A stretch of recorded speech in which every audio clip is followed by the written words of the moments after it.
فلا أقسم بمواقع النجوم وإنه لقسم لو تعلمون عظيم إنه لقرآن كريم في كتاب مكنون لا يمسه إلا المطهرون تنزيل من رب العالمين.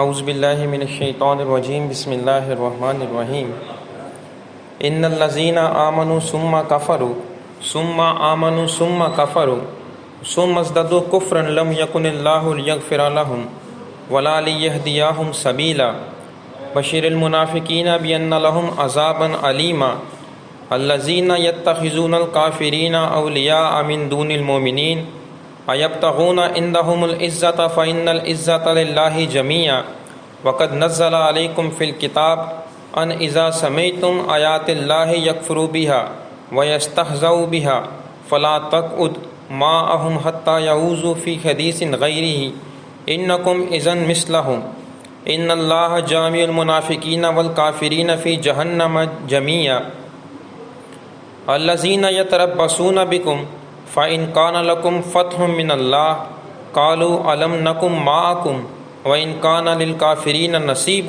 قَالُوا أَلَمْ نَسْتَحْوِذْ عَلَيْكُمْ وَنَمَنَعْكُمْ مِنَ الْمُؤْمِنِينَ فَاللَّهُ يَحْكُمُ بَيْنَكُمْ يَوْمَ الْقِيَامَةِ وَلَنْ يَجْعَلَ اللَّهُ لِلْكَافِرِينَ عَلَى الْمُؤْمِنِينَ سَبِيلًا صدق اللہ العظیم۔ سورۃ النساء کی ہم نے 4 آیات کی تلاوت کی ہے، آیت نمبر 137 سے لے کر 141 تک۔ جیسا کہ میں شروع میں آغاز میں آپ سے عرض کر چکا ہوں کہ سورۃ النساء میں جو زیادہ تر خطاب ہوا ہے میجورٹی وہ منافقین کے ساتھ ہے۔ آج کی جو آیات ہیں وہ بھی منافقین کی طرف روح سخن ہے۔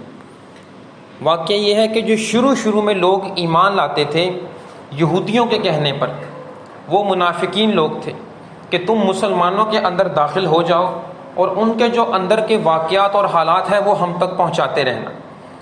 تو کچھ ایسے لوگ بھی تھے جو کہ ضعیف الایمان تھے، ایمان میں بہت کمزور تھے، بھی تازہ کلمہ پڑھیں تو زبانی طور پر تو انہوں نے کلمہ پڑھ کے اقرار کر لیا، لیکن جب مشکلات اور پریشانیاں ان پر آتی تو واپس اپنے دین کی طرف ہو جاتے، دوبارہ کوئی آسانی ہوتی تو مسلمانوں کی طرف ہو جاتے، پھر کوئی جب مشکل اور پریشانی ان کے اوپر آتی تو پھر وہ اپنے واپس دین کی طرف ہو جاتے۔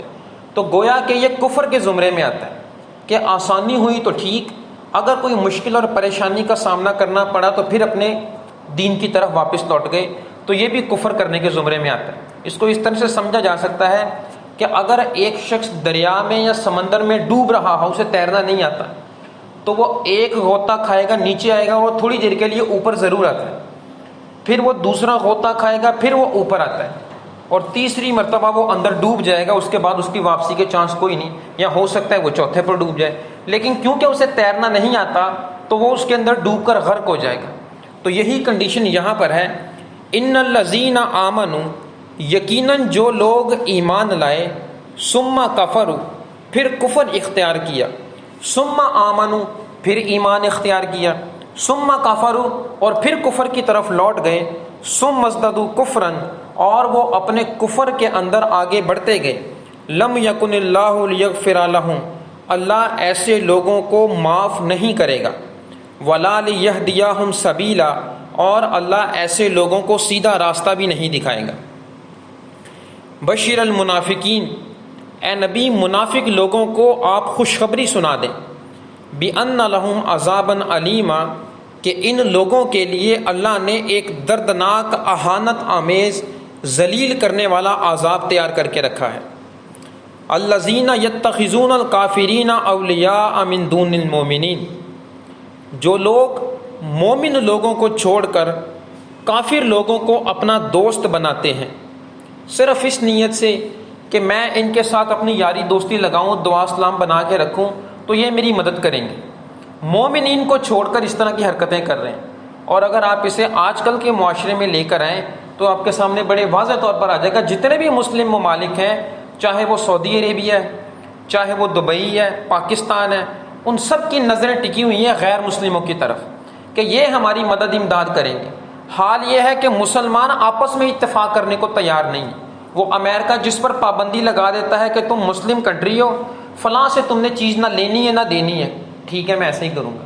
فلاں سے تم نے چیز لازمی لینی ہے، میں ایسا ہی کروں گا۔ اب یہ وہی صورتحال ہے جو پاکستان کے اوپر ہے کہ تم نے اگر فیول لینا ہے تو صرف سعودی عربیہ سے لینا ہے، تو پاکستان لینے کے لیے مجبور ہے۔ تو یہ وہی چیز ہے، الذین یتخذون الکافرین اولیاء من دون المؤمنین، جو لوگ مسلمانوں کو چھوڑ کر، مومن لوگوں کو چھوڑ کر کافر لوگوں سے اپنی دوستی بناتے ہیں، ایبتغون عندہم العزت، اور وہ چاہتے ہیں کہ ان کی طرف سے ہمیں کوئی عزت مل جائے۔ وہ پاورفل ہے، ٹیکنالوجی ہے ان کے پاس، زیادہ ساز و سامان ہے، ان کے ساتھ اگر ہم دعا سلام بنا کے رکھتے ہیں تو باقی جو ہمارے دشمن ممالک ہیں یا اور جو لوگ ہیں ان کے ساتھ بھی ہماری بن کے رہیں گے، یہ ہماری مدد کریں گے۔ فَإِنَّ الْعِزَّةَ لِلَّهِ جَمِيعًا، تو جان لو کہ عزت جو ہے وہ صرف اللہ کے پاس ہے۔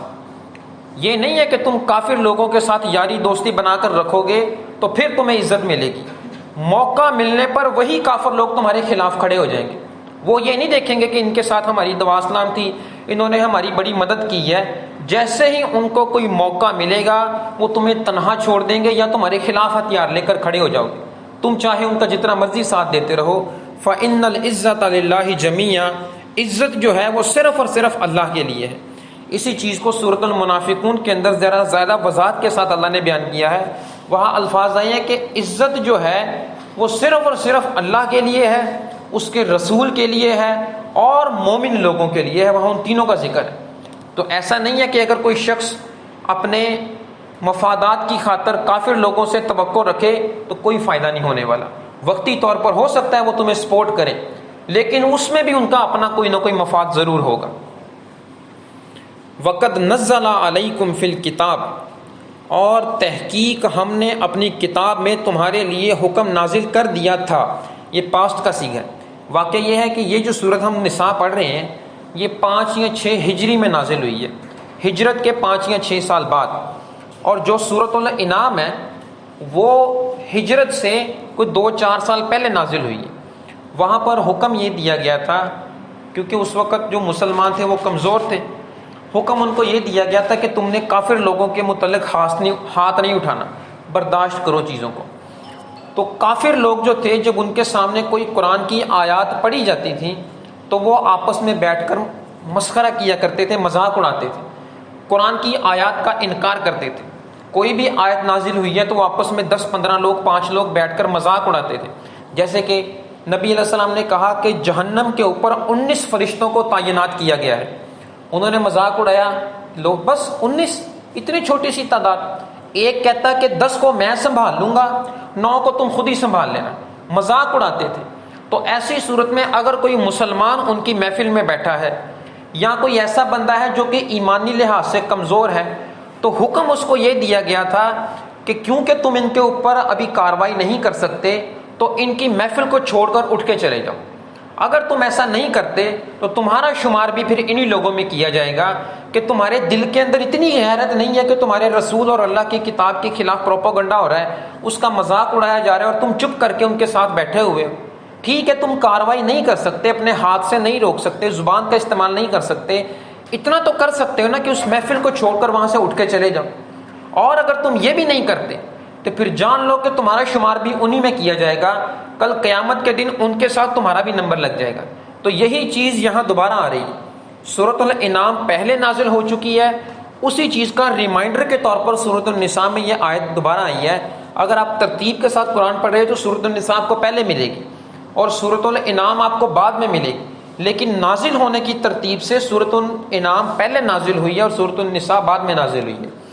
وَقَدْ نَزَّلَ عَلَيْكُمْ فِي الْكِتَابِ، اور ہم نے اپنی کتاب کے اندر حکم کو نازل کر دیا، پاسٹ میں، ان اذا سمعتم آیات اللہ یکفر بہا، کہ جب تم سنو کہ اللہ کی آیات سے کفر ہو رہا ہے، وَيَسْتَهْزَوْا بِهَا، یا اللہ کی آیات کا مذاق اڑایا جا رہا ہے، فَلَا تَقْعُدْ مَعَهُمْ، تو ان لوگوں کے ساتھ مت بیٹھو، حَتَّى يَغُوزُوا فِي حَدِيثٍ غَيْرِهِ، جب تک وہ اپنی بات کو چھوڑ کر کوئی اور بات نہ کر لے، جب تک وہ گفتگو ہو رہی ہے تب تک ان کے قریب نہیں جانا۔ ہاں اگر وہ اس گفتگو کو چھوڑ کر کوئی دوسری باتیں شروع کر لیں پھر ان کے پاس تم بیٹھ سکتے ہو، اور بیٹھ کر پھر موقع کی مناسبت سے ان کو دین کی تبلیغ دو، ان کو اچھی باتوں کا حکم کرو، اپنے دین کی طرف لے کر آؤ، کیونکہ اگر تم ان کے ساتھ مکمل طور پر بائیکاٹ کر لو گے تو پھر تو تم ان کو قرآن کی دعوت بھی نہیں دے سکتے۔ لیکن جب وہ اس طرح کی حرکتیں کریں پھر ان کے ساتھ تم نے شریک نہیں ہونا۔ بالکل ایسا ہی واقعہ حضرت عمر بن عبد العزیز کے زمانے میں آیا تھا۔ کچھ لوگ ایک چوک میں بیٹھ کر شراب پی رہے تھے، ایک مسلمان بھی ان کے ساتھ بیٹھا ہوا تھا، وہ پکڑے گئے سارے، کیونکہ شراب اسلام میں حرام ہے۔ تحقیق کرنے پر پتہ چلا جو وہ بندہ ساتھ بیٹھا تھا وہ روزے سے تھا، اب روزے کی حالت میں تو وہ نہیں پی سکتا، لیکن اس کو بھی کوڑے لگے، اس پر بھی حد جاری ہوئی۔ دلیل یہ دی گئی کہ دیکھو قرآن میں آیا ہے کہ جو اس طرح کی حرکتیں کرے تم ان کے ساتھ مت بیٹھو، اٹھ کے چلے جاؤ۔ تمہیں چاہیے تھا کہ وہ لوگ شراب پی رہے تھے تو تم اٹھ کے چلے جاتے، تم ان کے ساتھ بیٹھے رہے تو گویا کہ ان کے جرم میں تم بھی شریک ہو، اس کو بھی کوڑے لگے تھے۔ تو ان آیات سے، اس سبق سے یہ معلوم ہوتا ہے کہ کوئی بھی ایسی محفل جس میں خلاف شرع بات ہو، اسلام کے خلاف باتیں ہو رہی ہیں، یا ایسی محفل جس میں بیہودہ اور فحاشی کی باتیں ہو رہی ہیں، وہاں سے بندے کو کنارہ کشی اختیار کر لینی چاہیے۔ اگر وہ اس طرح نہیں کرتا تو پھر گویا کہ وہ بھی ان کے اس فعل کے اندر شریک ہے۔ حتیٰ یغوز فی حدیث غیرہ، یہاں تک کہ وہ اپنی گفتگو کو تبدیل نہ کر لیں۔ انکم اذن مثلہم، اگر تم ایسا نہیں کرتے تو تم ہی ان جیسے ہو جاؤ گے۔ ان اللہ جامع المنافقین والکافرین فی جہنم جمیعا، یقیناً اللہ پاک منافق لوگوں کو اور کافر لوگوں کو جہنم کے اندر جمع کرے گا۔ الذین یتربصون بکم، اور جو لوگ تمہاری طرف نظریں جما کر رکھتے ہیں، تمہارا انتظار کرتے ہیں۔ یہ تربصون کا ویسے بنیادی لغوی معنی ہوتا ہے انتظار کرنا۔ اب کیونکہ جب کسی کا کوئی انتظار کرتا ہے تو اس رستے پر نظریں بھی جمی ہوتی ہیں، تو اس کا دونوں ترجمے کیے جا سکتے ہیں۔ الذین یتربصون بکم، جو لوگ تمہارے اوپر نظریں ٹکا کر رکھتے ہیں، یا دوسرا ترجمہ جو لوگ تمہارا بے صبری سے انتظار کرتے ہیں۔ فَإِن كَانَ لَكُمْ فَتْحٌ مِّنَ اللَّهِ، کہ جب اللہ کی طرف سے تمہیں فتح نصیب ہوتی ہے، جنگ جیت گئے، مال غنیمت تمہارے پاس آ گیا، قالوا، تو وہ کہتے ہیں، الم ناکم معکم، کیا ہم تمہارے ساتھ نہیں تھے؟ ہم نے بھی تمہارے ساتھ کلمہ پڑھا ہوا ہے، ہم مسجد نبوی میں تمہارے ساتھ نمازیں پڑھتے رہے ہیں، روزہ ہم تمہارے ساتھ رکھتے ہیں، اب اگر تمہیں فتح ہو گئی ہے، مال غنیمت تمہیں نصیب ہوا ہے تو ہمیں حصہ نہیں دینا؟ ہم بھی مسلمان میں، ہمارا بھی حصہ میں ٹرانسفر کرو۔ اور یہ کون لوگ ہیں؟ پس منظر منافقین کا چل رہا ہے۔ الم ناکم معکم وان کان للکافرین نصیب، اور جب کافر لوگوں کے حصے میں کوئی چیز جاتی ہے، وقتی طور پر کوئی انہیں فائدہ ہو گیا، وقتی طور پر ان کے پاس کوئی مال غنیمت چلا گیا، ان کے پاس دولت چلی گئی، تو پھر کیا کرتے ہیں؟ قالو، تو ان سے کہتے ہیں، الم نستحوذ علیکم، کیا ہم تمہارے لیے ڈھال نہیں بنے تھے؟ ہم نے تمہاری حفاظت نہیں کی۔ وَنَمَانَكُم مِّنَ الْمُؤْمِنِينَ، اور مومنین کی خبریں ہم نے تمہارے تک نہیں پہنچائی۔ اب اگر تمہیں فائدہ ہو گیا تو تم ہمیں نظر انداز کرنے چاہ رہے ہو۔ یاد کرو وہ وقت جب ہم مسلمانوں کی خبریں ہم تمہیں تک پہنچاتے تھے، وہ پلاننگ کر رہے تھے کہ ان کے اوپر اٹیک کرو، ہم نے ان کو چھوڑ دیا، ان کے کانوں میں ایسی باتیں ڈالی جس سے ان کا اٹیک، وہ حملہ ملتوی ہو گیا۔ اگر ہم ایسا نہ کرتے تو تم آج زندہ ہی نہ ہوتے۔ اب ہماری وجہ سے تمہیں کوئی فائدہ پہنچا ہے تو تم سارا مال و دولت عزت اپنے پاس رکھنا چاہتے ہو، ہمیں بھی ہمارا حصہ دو۔ تو یہ گویا کہ دوغلی پالیسی ہے، مسلمان جیتے تو ہم ان کی طرف، اور اگر کافر لوگ جیتے تو ہم ان کی طرف۔ تو یہ صرف دنیا داری ہے، ان لوگوں کا آخرت سے کوئی لینا دینا نہیں۔ ایک اور بات سمجھ لیں، یہ جو منافق کا لفظ ہے عربی زبان میں نفق سے نکلا ہے۔ نفق کہتے ہیں ایک ایسی سرنگ کو جس کے دو منہ ہوتے ہیں، کہ ایک بادشاہ نے اپنے محل کے اندر سرنگ کھدوائی ہے کہ اگر کوئی ہنگامی صورتحال ہوئی تو میں اس کے اندر داخل ہوں گا، اور کوئی 3-4 میل کے بعد جنگل کے اندر اس کا دوسرا منہ کھلے گا اور میں اپنی جان بچا کر نکل جاؤں گا۔ تو نفق ایک ایسی سرنگ کو کہا جاتا ہے جس کے 2 منہ ہوتے ہیں، ایک سے داخل ہو جاؤ پرلی سے نکل جاؤ، اس سے داخل ہو جاؤ تو اس سے نکل جاؤ۔ تو منافق کا لفظ بھی ایسے ہی ہے، وہ ایک ہی وقت میں ایک پارٹی کی طرف بھی ہوتا ہے اور اسی وقت میں وہ دوسری پارٹی کی طرف بھی ہوتا ہے۔ جہاں سے مجھے فائدہ ملا میں اس کی طرف جھک جاؤں گا۔ تو اگر مسلمانوں کو فائدہ ہوا تو ان کی طرف، اور اگر کافر لوگوں کو فائدہ ہوا تو ان کی طرف۔ فاللہ یحکم بینکم یوم القیامہ، اور اللہ تمہارے درمیان، مسلمانوں کے درمیان اور کافر اور منافقین کے درمیان قیامت کے دن فیصلہ کر دے گا۔ وَلَن يَجْعَلَ اللَّهُ لِلْكَافِرِينَ عَلَى الْمُؤْمِنِينَ سَبِيلًا، اور اللہ پاک کافر لوگوں کے، مسلمانوں کی بجائے کافر لوگوں کو غالب نہیں کرے گا۔ اس کا وعدہ صرف اور صرف مسلمانوں کے ساتھ ہے۔ اگر مسلمان واقعی حقیقی درجے میں مسلمان اور مومن ہے تو ایسا ہو نہیں سکتا کہ وہ مغلوب ہو جائے، وہ غالب ہی ہوگا۔ قرآن بتاتا ہے کہ اگر تم ایمان والے ہو تو تم ہی غالب رہنے والے ہو۔ لیکن آج ذرا صورتحال مختلف ہے۔ آج اگر آپ نظر دوڑا کر دیکھیں تو پوری دنیا میں جہاں جہاں مسلم ممالک ہیں وہ مغلوب ہیں اور کافر لوگ ان کے اوپر غالب ہیں۔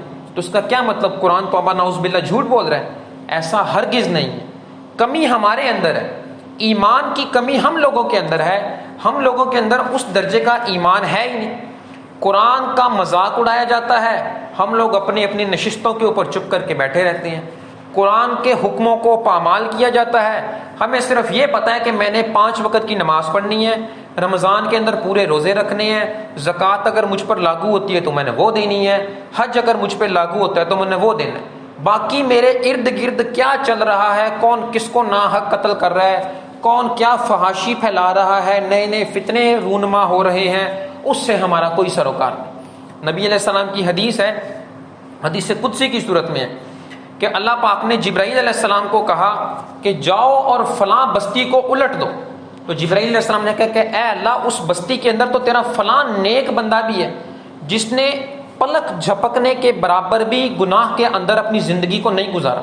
اس لیول کو چیک کریں آپ کہ ایک پلک جھپکنے کے برابر بھی اس نے کوئی گناہ کا کام نہیں کیا، کتنا نیکی کا لیول ہوگا اس بندے کا۔ تو جبرائیل علیہ السلام نے کہا کہ اے اللہ، اس بستی کے اندر تو اتنا فلاں بندہ بھی ہے، اسے الٹ دوں؟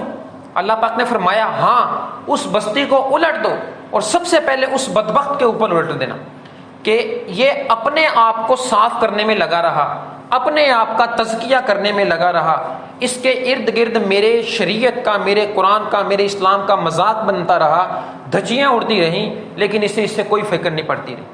تو یہ دونوں کام ہم لوگوں نے کرنے ہیں۔ اگر ارد گرد کوئی برائی ہوتی دیکھی تو اس کو بہتر درجہ، پہلا درجہ یہ ہے کہ اس کو اپنے ہاتھ سے روکیں۔ نہیں روک سکتے، طاقت نہیں ہے، اپنی زبان سے منع کریں، وہ بھی نہیں کر سکتے تو تیسرا اس کا درجہ یہ ہے کہ اس کو دل کے اندر برا سمجھا جائے۔ یہ نہیں ہے کہ بس ٹھیک ہے جو مرضی فلانا کرتا جائے، اس نے اپنا حساب دینا ہے، میں نے اپنا حساب دینا ہے، ایسی صورتحال میں بھی آپ کی پکڑ ہو جائے گی۔ تو اللہ تعالی ہم سب کو اس قرآن کو سمجھنے کی اور اس پر عمل کرنے کی توفیق عطا فرمائے۔ ہمارا آج کا سبق اتنا ہی تھا۔